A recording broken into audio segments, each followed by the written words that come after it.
तपाईलाई कम्पनीको राम्रोसँग फन्डामेन्टल एनालाइसिस गर्न आउँछ भनेर भन्नुहुन्छ। टेक्निकल एनालाइसिसको त कुरै छोड्नुहोस्। टेक्निकल एनालाइसिस यति खतरा गर्छु जस्तो लाग्छ हैन। मैले टेक्निकल एनालाइसिस गरेर स्टक मार्केटमा लगानी गर्दाखेरि ठ्याक ठ्याक मिल्छ जस्तो पनि लाग्छ तपाईलाई।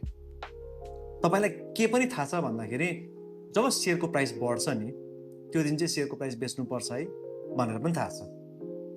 जुन दिन शेयरको प्राइस लो हुन्छ घटेर तल आउँछ त्यो दिन शेयरको प्राइस तल आएको बेलामा किन्नुपर्छ भन्ने कुरा पनि तपाईलाई थाहा छ जस्तो लाग्छ।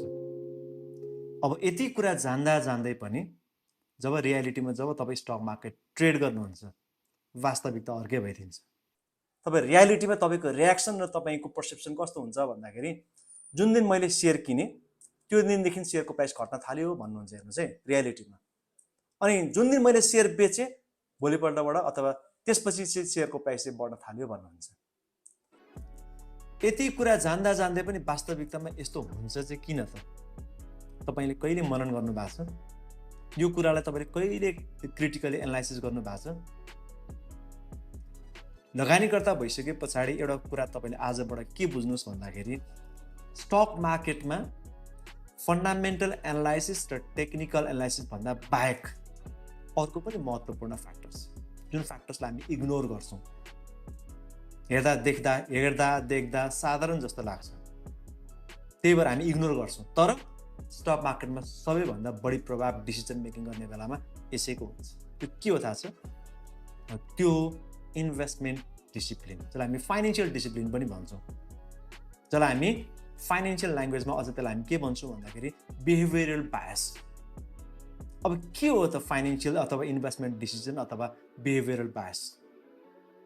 यसका प्रकारहरू के हुन सक्छन्? बिहेभियरल बायसेसहरू धेरै किसिमको हुन सक्छ।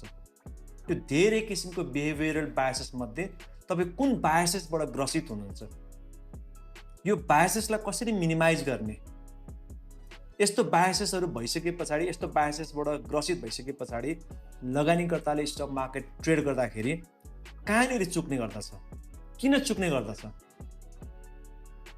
यो कुरालाई कहिले सोच्नु भएको छ?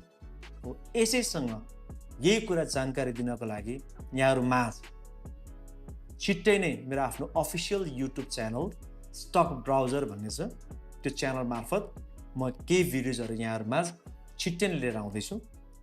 मेरो युट्युब च्यानल सब्सक्राइब गरिदिनु होला। धैर्य गरिदिनुहोस्, धैर्यताको फल अवश्य मिठो हुनेछ। Thank you so much.